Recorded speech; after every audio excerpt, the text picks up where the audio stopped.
পরদিন সকালে ঘুম ভাঙল আনন্দমোহনের। কুটিরে কেউ নেই। মনে পড়ল গত রাতে সন্ন্যাসীর অপার্থিব সেতার বাদনের কথা। চোখ পড়ল পাশে শুয়ে থাকা পান্নার দিকে। পান্নাকে ডেকে তুললেন তিনি। প্রায় সাথে সাথেই সন্ন্যাসী এসে ঢুকলেন, হাতে তাঁর ফলমূল। পান্না ও আনন্দমোহনকে ফলমূল ভাগ করে দিলেন তিনি, নিজেও শুরু করলেন আহার। শিল্পীদ্বয় ও সন্ন্যাসী তিনজনে নীরবে আহার করে চললেন। আনন্দমোহন দ্বিধাগ্রস্ত, পান্না লজ্জিত, দ্বিধাগ্রস্ত। হঠাৎ আনন্দমোহন আসন ছেড়ে উঠে পড়লেন, জড়িয়ে ধরলেন সন্ন্যাসীর পা, ক্রন্দনরত সুরে বললেন, আপনি আমাকে গান শেখান। মৃদু হাসলেন সন্ন্যাসী, জলদ গম্ভীর কণ্ঠে বললেন, আমি কি শেখাবো আপনাকে, নিজেই এখনো শিখে উঠতে পারিনি। আপনি তো এই রাগে সিদ্ধি লাভ করেছেন। অনুনয় ঝরে পড়ল আনন্দমোহনের গলায়। আপনি এই রাগে সম্পূর্ণ সিদ্ধ? না, আমি এখনো সম্পূর্ণ সিদ্ধ হইনি। আপনারা খেয়াল করেছেন ইমন দেবতার দক্ষিণ হাত ঝাপসা হয়েছিল? পান্নাও উদ্গ্রীব, হ্যাঁ দেখেছি বই কি সন্ন্যাসী ঠাকুর। সন্ন্যাসীর স্পষ্ট স্বীকারোক্তি, যেদিন ওই হাতটি স্পষ্ট হবে সেদিনই আমি এই রাগে সম্পূর্ণ সিদ্ধ হব। আমি যে এখনো জানতে অক্ষম, আমি আর কি শেখাবো আপনাকে। ওই দিন দুপুরে ওই শিল্পীদ্বয়কে উত্তরপ্রদেশের রাজপ্রাসাদে পৌঁছতে সাহায্য করলেন সন্ন্যাসী। বিদায়ের সময়ে তিনজনেরই চোখ বেদনায় আর্দ্রতর হলো। রাজবাড়িতে এসে যার পর নেই আপ্যায়িত হলেন শিল্পীদ্বয়। তাঁদের পথ হারিয়ে ফেলার জন্য অনেক দুঃখ প্রকাশ করলেন রাজা স্বয়ং।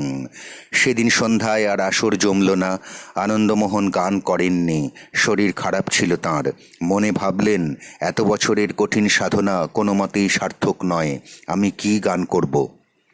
তবে পান্না আসর জমিয়ে দিয়েছিল, অনেকগুলি গান করেছিল সে। আসলে এরপরে আর কোনোদিন পাবলিক ফাংশনে গান করেননি আনন্দমোহন। পাড়ায় মন্দিরে মাঝে মধ্যে একা শ্যামা সঙ্গীত গাইতেন, তখন তার চোখ দিয়ে জল গড়িয়ে পড়ত। বাইরে থেকে সেই গান শুনে অতি বড় পাষাণেরও লোম খাড়া হয়ে উঠত। সবাই বলাবলি করত, এই লোকটা নিশ্চয়ই ভগবানকে দেখেছে, তা না হলে এমন গান গাইছে কি করে। তবে পান্না পরবর্তীকালে খুব যশস্বী শিল্পী হিসাবে পরিচিত হয়েছিল, ভারত জোড়া নাম হয়েছিল তার।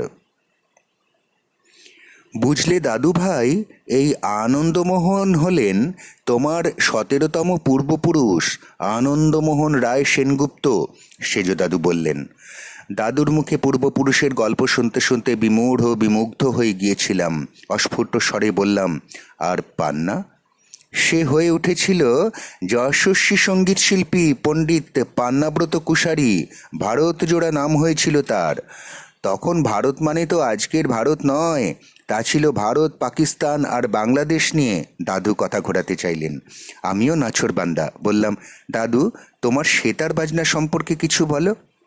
দাদুকে উদাস দেখালো, বললেন, এই যে দিনরাত সেতার নিয়ে পড়ে আছি, সে কিন্তু আনন্দমোহনেরই প্রেরণায়। বললাম, আচ্ছা দাদু, সেতারের মাধ্যমে যেটা সম্ভব, কণ্ঠসঙ্গীতেও কি সেটাই সম্ভব? হ্যাঁ দাদু ভাই, সেতারের মাধ্যমে যেটা সম্ভব, কণ্ঠসঙ্গীতেও সেটাই সম্ভব। দাদুর মুখের দিকে তাকালাম।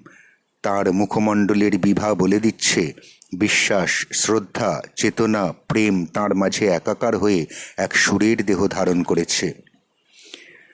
পরীক্ষার পরের ছুটি শেষ, এইবার কলেজে ভর্তি হব। মামার বাড়ি আগরপাড়ায়। আমার মামাবাড়ি আসার খবর পেয়ে সেজদাদু বাংলাদেশ থেকে এসেছেন। তার অতীত জীবনের গল্প শুনতে চেয়েছিলাম। তারই উত্তরে দাদু আমাকে মর্মঘাতী হৃদয় বিদারক ইতিহাস শোনালেন। পরিশিষ্ট পাঠক, আমার সাথে দাদুর এই কথোপকথন হয়েছিল 1989 সনে। সেতার বাজানোর জন্য দাদু বাংলাদেশ সরকারের কাছ থেকে প্রাপ্ত হয়েছিলেন 21শে সম্মান, যা কিনা বাংলাদেশের সর্বোচ্চ সম্মান বলে বিবেচিত হয়। সেটা ছিল 2021 সাল। 2022 সালে আমার দাদু মারা যান। এইবার সোজাসুজি তাকালাম কালীমাতার দিকে। জিভ বেরিয়েছে তাঁর, প্রচণ্ড নেশাগ্রস্তের মতো সামনে পেছনে ওকোনাকুনিভাবে দুলছেন। নাক মুখ দিয়ে অনবরত ঘন ঘন নিঃশ্বাস পড়ছে সুরেলা শব্দে। তার মুখ থেকে বেরিয়ে এলো, আর একটা গান কর। চমকে তাকালাম আবার। মাতা চোখ বুজে আছেন। কথাটা আমাকেই বললেন কি? মাতাজি, এর পরের কথাটি বলবেন কি? আমার কাছে বহু আকাঙ্ক্ষিত কথাটি। তাহলে আমার আকাঙ্ক্ষা সার্থক। আমি তাকিয়ে আছি মা কালীর মুখের দিকে। বললেন তিনি, আমি তোর গান শুনে ওপর থেকে নেমে এসেছি, আর একটা গান কর। শুরু করলাম গান। দে মা চৈতন্যময়ী আমার চেতনা চৈতন্য করে।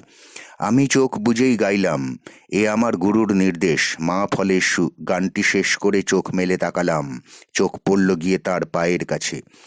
আর একটা গান কর। মাতা কালী ঠিক আগের মতোই জলদ গম্ভীর কণ্ঠে বললেন। মনে মনে বললাম, মাতাজি, তুমি আমার সঙ্গীত জীবনকে আজ সার্থক করলে। আমার মতো অভাগা, যে কিনা গানের গও জানে না, তার উপরে এত এত স্নেহ তোমার। আমার বাসনা কামনাকে চরিতার্থ করেছ তুমি। ইমন দেবতার হাতটা ঝাপসা ছিল, তোমার সারা দেহ স্পষ্ট মা।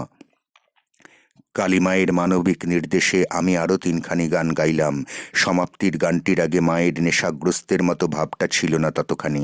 শেষ গানটি শেষ করবার পরে মা উঠলেন। মাটিতে পা পড়ল না, চামড়ার চোখ দিয়ে দেখলাম তার পা দুটি শূন্যে ভর করে হেঁটে যাচ্ছে মন্দিরের দিকে। আমিও নামলাম খাট থেকে।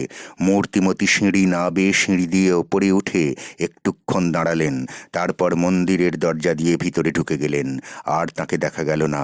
জনা ২০-২২ লোকের পিছনে হাবুডুবু খেতে খেতে আমি প্রত্যক্ষ করলাম মা দরজা দিয়ে ভিতরে ঢুকে গেলেন, আর আমি কিছু ঊর্ধ্বগামী মানুষের পিছনে থেমে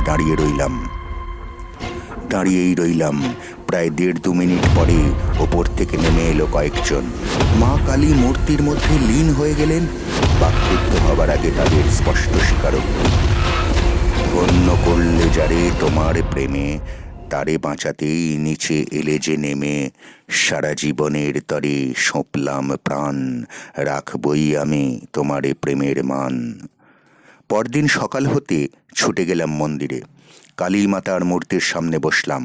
বললাম, আমার বাসনা ছিল তুমি নেমে আসবে আমার গান শুনে, তাই আমার প্রতি তোমার স্নেহের বশবর্তী হয়ে আমাকে দেখা দিয়েছ তুমি। আমার সঙ্গীতের শ্রোতারাও শেষ পর্যন্ত ধন্য হলো বলে বাক্রুদ্ধ হলাম আমি। মূর্তিময়ী কোনো কথা বললেন না। আমার কথাগুলি খেয়াল করে খুব মন দিয়ে শুনলেন। মন দিয়ে শুনেও বোধহয় ঠিক খেয়াল করে উঠতে পারলেন না আমার কথা, ঠিক ধরতে পারলেন না আমার কথা। মুখে তাঁর ফুটে উঠল মৃদু শুভ্র হাসি, পবিত্র হাসি। আমি মন্দির ছেড়ে বেরিয়ে এলাম।